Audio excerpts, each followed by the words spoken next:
बिस्मिल्लाहिर्रहमानिर्रहीम। कल्लत हीलती अंत वसीलती अदरिकनी या रसूल अल्लाह सल्लल्लाहु अलैहि वसल्लम।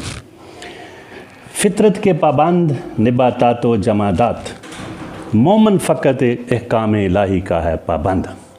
मैं हूँ प्रोफेसर मोहम्मद मुनीर कादरी, सदर शोबा एजुकेशन, गवर्नमेंट जनाब इस्लामिया कॉलेज सियालकोट।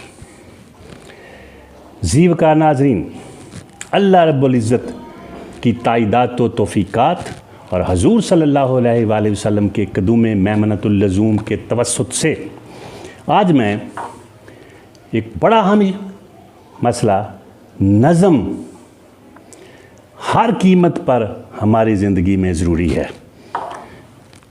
ये उन्वान है। नज़म का लफ्ज़ी मतलब है लड़ी, सिलसिला, तरतीब, बंदोबस्त, इंतज़ाम।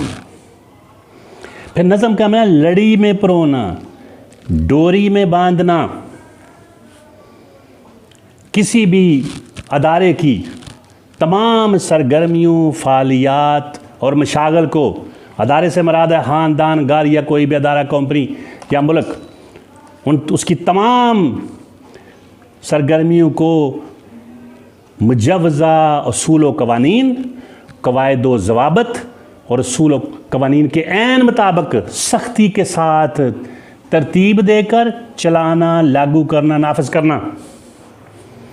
जब हम कहते हैं कि इस घर का निज़ाम बड़ा अच्छा है या इस अदारे का, तो इससे मुराद ये हमारी मुराद होती है कि इस घर को कुछ असूल व कवानीन, कवायद व ज़वाबत के ऐन मुताबिक चलाया जा रहा है और उन असूलों पर अमल दरामद करवाया जा रहा है, इसलिए इस घर का नज़म बड़ा अच्छा है। ये बात याद रख ले कि इस कायनात में भी एक नज़म के तहत चल रही है। अल्लाह रब्बुल इज़्ज़त ने ज़िंदगी के तमाम मामलात में एक कायनात का नज़म कायम किया है।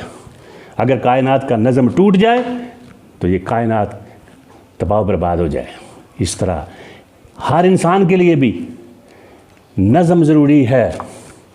जहाँ नहीं होता नज़म, वहाँ कुछ नहीं होता हज़म। वहाँ किसी धर्म का नहीं होता करम।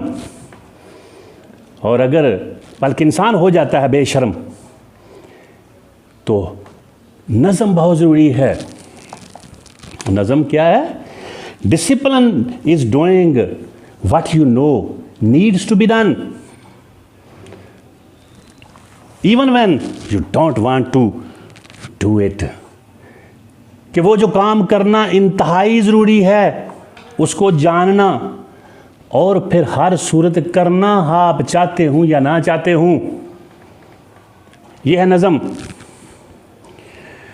अगर कोई नज़म यह है कि जब आप अमल दरामद करवाते हैं सरगर्मियों पर, जो अमल दरामद ना करे उसके खिलाफ फिर कुछ डिसिप्लिनरी एक्शन होना चाहिए, प्यूनिटिव बैरियर्स लिए जाने चाहिए। अब इसको समझाने के लिए मैं अर्ज़ करता हूँ, सादा सी मिसाल, बाप और बेटा दोनों पतंग उड़ा रहे हैं, गुड्डी। अब दोनों पतंग उड़ा रहे हैं। बेटा बाप से कहता है, अब्बा जान इस पतंग को क्या चीज़ उड़ा रही है? बाप कहता है, इस पतंग को डोर उड़ा रही है। बेटे ने कहा, नहीं ये तो उसको खींच रही है, ये तो आप इसको खींच रही है। बाप ने कहा, नहीं, इस पतंग को बुलंदियों पर, ऊंचाइयों पर जो उड़ाने वाली चीज़ है वो डोर है। बेटा ना माना। तंग आकर बाप ने डोर छोड़ दी। अब वो गुड्डी, पतंग भी गई, डोर भी गई। बेटा रोना शुरू हो गया। जब रोना शुरू हुआ तो बाप ने कहा, बेटे इस पतंग को ये डोर खींच नहीं रही थी बल्कि ऊंचा उड़ा रही थी। वो वालिदैन और वो असातिज़ा जो अपने बच्चों की डोर अपने हाथ में रखते हैं, नज़म की डोर, और उन्हें खींचते रहते हैं, उनके बच्चे बुलंदियों पर उड़ते हैं, रिफ़तों पर पहुंचते हैं, कामयाबियों के झंडे गाड़ते हैं, अपनी सीरत व किरदार के लिहाज से मुआशरे के बेहतरीन इंसान बनते हैं। खींचते रहने से मुराद ये है कि उनकी कड़ी निगरानी करते हैं, सरजनश करते हैं, जहाँ देखे मामलात ख़राब हैं वहाँ क्या करते हैं, वो जवाब तलबी करते हैं, पूछ-गिछ करते हैं, एक एक चीज़ को चेक करते हैं, जांच पड़ताल करते हैं, रोकते हैं, टोकते हैं, खुला नहीं छोड़ते। खुद रहो पौधों की तरह। बच्चों और तलबा को नहीं छोड़ा जा सकता। जिस दरख्त को लंबा करना हो उसे छांगना पड़ता है, जिस बर्तन को खूबसूरत बनाना हो, चमकाना हो, उसे मांजना पड़ता है। और पंजाबी चाहते हैं मुंडा ते रंबा चंडिया ही काम आउंदा है। आप कहते हैं भाई खुला छोड़ दें, कोई नज़म की ज़रूरत नहीं। आज़ादी, liberty without restrictions is no liberty. पाबंदियों के बगैर आज़ादी नहीं होती। डिसिप्लिन क्या है? ये मोहब्बत अमेज सख्ती का नाम है। जहाँ ज़रूरत है उसके मुख्तलिफ तरीके हो सकते हैं, मगर आप खुला नहीं छोड़ सकते, आप आज़ाद नहीं छोड़ सकते। ना आप बच्चों को, तलबा को जो मर्ज़ी करें, जैसे मर्ज़ी करें, उनको कोई पूछने वाला ना हो। Sometimes you have to be unkind to be kind. बाज़ औक़ात हमें ना मेहरबान भी बनना पड़ता है, मेहरबानी के लिए, बच्चों की तलीम और तरबियत के लिए। आपके बच्चे को 105 बहार हो, शदीद, और बाहर से तड़प रहा हो, आप कहें मैं आपको डॉक्टर के पास ले जाता हूँ, बच्चा कहे मैं नहीं जाना, बच्चा कहे मैंने मर्ज़ी करनी है, मैंने नहीं जाना, तो आप छोड़ देंगे उसे, उसके हाल पर छोड़ देंगे। फिर आप दवाई लेके आते हैं, दवाई कड़वी, बच्चा के मैंने नहीं खानी, तो आप छोड़ देंगे। उस वक़्त आप प्यार से, मोहब्बत से, सख्ती से, जो भी तरीका अख्तियार करना पड़ा, आप उसे दवाई खिलाएंगे, क्योंकि आपको उससे प्यार है। प्यार से मुराद ये नहीं खुला छोड़ना, मादर पिदरजादी नहीं, खुद रो पौधों की तरह बढ़ने देना नहीं। इसको समझें, बड़ी इंपॉर्टेंट चीज़ है। हमारे मुआशरे में इस हुदूद और तवाज़न को ख़त्म कर दिया गया, इतदाल को ख़त्म कर दिया गया। इसलिए कहानी घर घर की, ये खुद ही हमने पाल ली है जी। बच्चों को खुला छोड़ दें, ज़ात छोड़ दें, अपनी मर्ज़ी करने दें। अगर अपनी मर्ज़ी करने देंगे तो मनवा कर चलेगा। अगर आप चाहते हैं कि आपकी मान कर चले, ताबेदार, खिदमतगार, वफ़ादार बने, तो फिर मुसलसल उनकी कड़ी निगरानी, चेक एंड बैलेंस ज़रूरी है।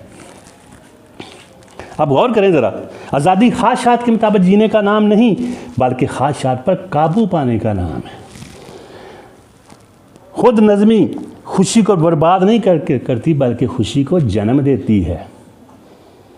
एक और सादा मिसाल समझे, जंगल में मादा ज़राफ़ा जैसे ही बच्चे को जन्म देती है, वो बच्चा माँ की नरम कोख से, प्यार भरी कोख से ज़मीन पर आता है, तो आने के बाद ज़मीन की सख्ती होती है, वो गिर पड़ा होता है, तो उसके फ़ौरन बाद माँ क्या करती है? वो माँ आती है, बच्चे को ठोकर लगाती है ताकि उठे। बच्चा नहीं उठता, वो फिर ठोकर लगाती है। एक दफ़ा, दो दफ़ा, बच्चा खड़ा हो जाता है, माँ फिर आप देखें नेशनल जियोग्राफी चैनल, फिर बार बार से ठोकर लगाती है, फिर वो उठकर चलता। उस वक्त तक वो माँ उसे ज़रबें लगाती रहती है, ठोकरें मारती रहती है, जब तक वो उठकर खड़ा होकर उसके साथ चलना ना शुरू कर दे, भागना शुरू ना कर दे। वो इसलिए करती है, आप कहेंगे माँ की वो सख्ती है, वो ज़्यादती है, वो गलत कर रही है, वो नफ़रत से कर रही है। भाई नज़म को इख्तियार करो, बर्दाश्त करो, वरना फिर नदामत को बर्दाश्त करो, खजालत को बर्दाश्त करो, शर्मिंदगी को बर्दाश्त करो। ज़िंदगी में आप जो चल रहे हैं आगे, ज़ीरो हार होना को बर्दाश्त करो। जिस घर में नज़म होता है, जिस ख़ानदान में नज़म होता है, ये बात याद रख ले, 95% बच्चे उस घर के असूल पसंद, कानून पसंद, रवायात पसंद, दूसरों की इज़्ज़त करने वाले होते हैं। मगर बच्चों को ये नज़्म व ज़ब्त का आदी बनाने के लिए मुसलसल काविशात की ज़रूरत है, मसाई जमीला की ज़रूरत है। वालदैन का एक एक हरकत चेक करना ज़रूरी है, वालदैन और साथज़ा का। जहाँ जहाँ देखें कि खराबियाँ, खामियाँ, कमज़ोरियाँ बच्चों को नहीं पता, आपने उनको दुरुस्त करना है, करेक्शन करनी है, रेक्टिफाई करना है, रिफॉर्म करना है, ट्रांसफॉर्म करना है। ये बड़ों की ज़िम्मेदारी है। बच्चा खुद बोध नहीं कर सकता ना, ऐसा कभी ऐसा होता है तो मैं मिसाल दे रहा हूँ, तो वो माँ का शफीक रवैया है, बज़ाहिर लग रहा है ठोकरें मार रही है, मगर दरिंदों से बचाने के लिए, उसे मुश्किलात से बचाने के लिए, दूसरों से बचाने के लिए और उसे साथ चलाने के लिए, भगाने के लिए, बड़ा करने के लिए, मुतहर्रिक करने के लिए वो माँ का रोल है। अगर आप चाहते हैं कि आपके बच्चे भरपूर तरीके से आगे बढ़ें, तरक्की करें, पेशकदमी करें, बुलंदियों पर पहुँचे, रिफ्तों पर पहुँचे, आसमान को छुएं, औजे कमाल पर पहुँचे, तो उसका यही रास्ता है कि एक लम्हे के लिए भी ये ना सोचें। आपको बच्चों से किसी सूरत, किसी हालत में भी, हाँ कुछ भी हो, गफलत नहीं बरतनी, ला तलकी इख्तियार नहीं करनी, छोड़ना नहीं कि ठीक है जी जो मर्ज़ी करे, ऐसा नहीं हो सकता, क्योंकि आपको अपने बच्चों से शदीद प्यार है।